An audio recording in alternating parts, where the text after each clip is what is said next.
Sportland on maailm neile, kes soovivad olla esimesed.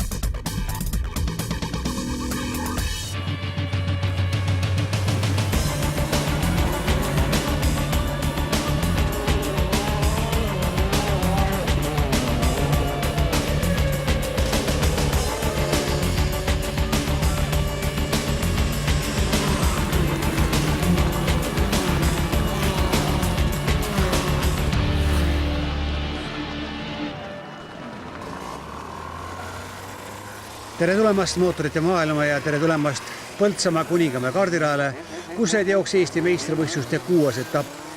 Üritusele lisas kindlasti kaalu fakt, et tegemist oli ka Eesti kaardispordi suurkuju Väino Allipere memoriaaliga, mis tänavu tähistas väärikat 40. juubelit.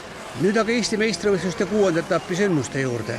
Mikroklassi stardis olid väga terased tüdrukud. Meril Peldes ja Kertu Valing ometi noppisid kõrgemad kohad lõpuks ikkagi poisid.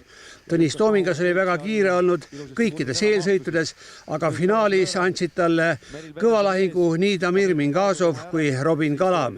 Üldarveses on aga liider hoopis Meril Peldes, tihedalt seiramas Tõnis ja Damir.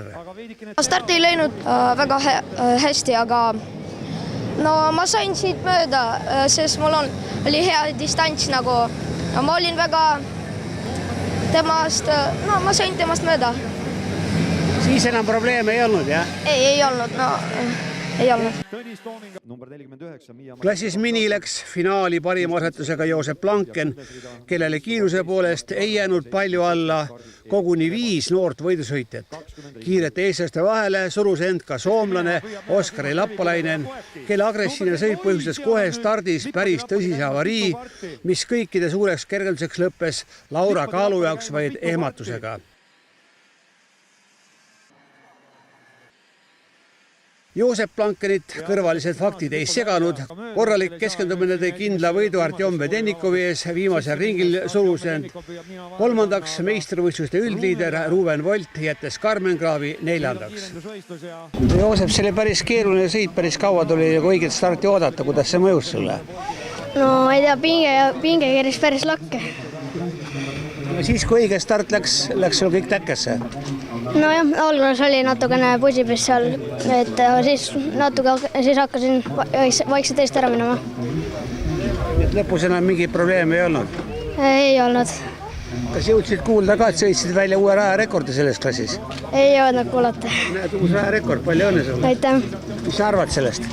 Ma arvan, et väga hästi. X30 klassi ühises stardis olid endiselt kiiremad juuniorarveste sõitjad. Eelsõitude võidud olid omavahel jaganud Ken Algre ja Rimmo Kadapik. Finaalis sai otsustavaks Rimmo kindel tegutsemine ja konkurendid talle kordagi ohtlikuks ei saanudki. Finišis oli tema edu Ken Algre ees juba 2,3 sekundit, 3. koha noppis Karl Sei. Sa oled teinud võistlusreisid nii Soome kui Itaaliasse? Soomes oleme nagu esimesed, on 2 sõitu on veel järgi jäänud ja Euroopakad olid seal Itaalias viimane etapp. Jäime 9. langesime 3 kohta, enne seda olime 6. Vastab see praegu sinu tasemele? Ja, kindlasti. Seeniorklassis jäeti selle hooaja valitseja Siim Leedmaa üllatuslikult alles 3. Kui Mattias Vahteli rünnakut ja edu võis eelnevate sõitude puhul oodata, siis üllatusvõidu noppis seekord hoopis Robin Särg, kelle edu parima ringi sõitnud Mattias ees oli lõpuks 0,4 sekundit. Robin, esimene sõit suuremas klassis, mis ütled kokkuvõtteks? Puhas töö. Puhas töö, aga räägi sõidust lähemalt. Alguses pingeid ei olnud. Ainult pärast nägin, kuidas Mattias tuli mulle lähemale. Ja kus see otsus siis tuli, et tuleb minna suurt klassi sõitma hoopis? Tegelikult ma vanuse poolest peakski sõitma suuremat. Mingid kohalemisprobleemis oli olnud? Ei olnud. Aga kui nüüd võrrelda neid 2 klassi, kuidas see nüüd omavahel võrdleb? Suurem on ikka parem. Meistrivõistluste ülekaalukad liidrid on aga endiselt nii Rimmo Kadapik kui Siim Leedmaa. Rotax-klassi ühises stardis domineerisid seeniorklassi sõitjad, kus ainult võitudega sillutas endale tee finaali Kairo Kivi.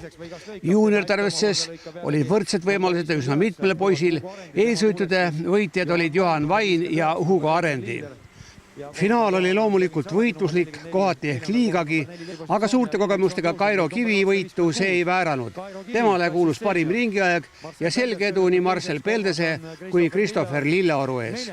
Mina ei tea, siuke start oli endal kehv, ise olin süüdi, aga Oog oli kõvasti parem kohe juba algusest peale kui temal.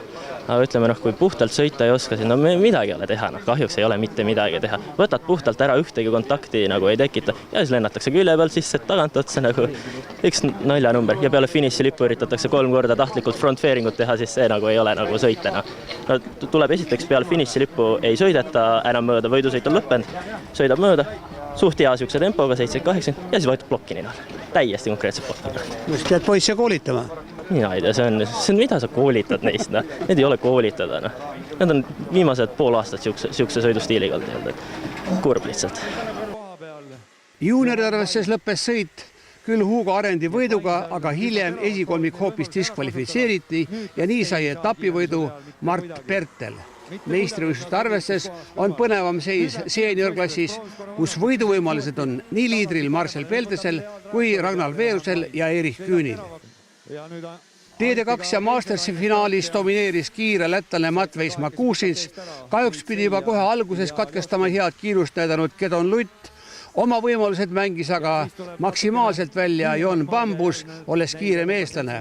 Aga meistrivõistluste liidriks jääb seekord esikolmikust hoopis välja surutud Ragnar Veerus. Seeniorklassi liider on Priit Sei. Jon Bambus jäi oma sooritusega ülimalt rahule. Üsna vahva oli sõita, et alguses stardis juhtus väike äpardus, kukkusin 4., siis juhtus ees spinn ja siis jäime Ragnariga võitlema. Paar korda ta sai veel mööda ja siis otsin oma hetke, leidsin selle õige koha, läksin mööda ja siis kasvatasin stabiilselt vahet ja üritasin turvaliselt kaardi koju tuua. Ja ma arvan, et teine koht oli täna küll lagi, sest et lätlane oli ikka liiga kiire. Aga sellega olen rahul, et sain Ragnarit selja taga hoida.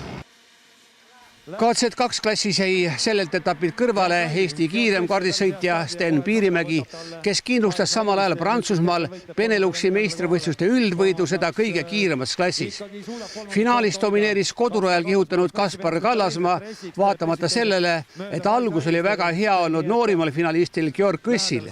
Liidri kohale jõudes Kallasmaal suuri probleeme enam ei olnudki, vaatamata sellele, et selja taga üritasid omavahelisi arveid klaarida 2 soomlast. Sealjuures suutis Kaisa Eiristo edestada põhjanaabrite seni kiiremalt poissi Henri Kokot, kes on aga üldarvestuses Eesti meistrivõistluste liider Georg Kõssi ees. Kaspar Kallasmaa oli oma sõiduga loomulikult rahul. Mis saab olla veel ilusam kui kodurajal vormistada võit? Räägi stardist alates. Start oli kogemata läksin valele stardiruudule alguses, aga õnneks sai see viga kiirelt klaaritud. Olin harjunud varasema hiitsõidustardi kohaga. Pärast seda õiget starti õnnestus väga hästi saada start, saada ühest konkurendist mööda. Järgnevatel ringidel võtsin veel ühe mind ohustava tüdruku ära ja Kõssiga oli raske, aga sai mööda. Ja mis saab parem olla, tulla Euroopas meistriks? No sellises kuumuses 30 ringi päris raske. Jaa, tõesti raske. Pidevalt võitlesin selle kuumusega ja samuti refi rõhkude ülekuumenemisega või refide ülekuumenemisega. Lõpp ja kõik. Eesti meistrivõistluste otsustav 7. etapp sõidetakse 15. septembril Aravete kaardirajal.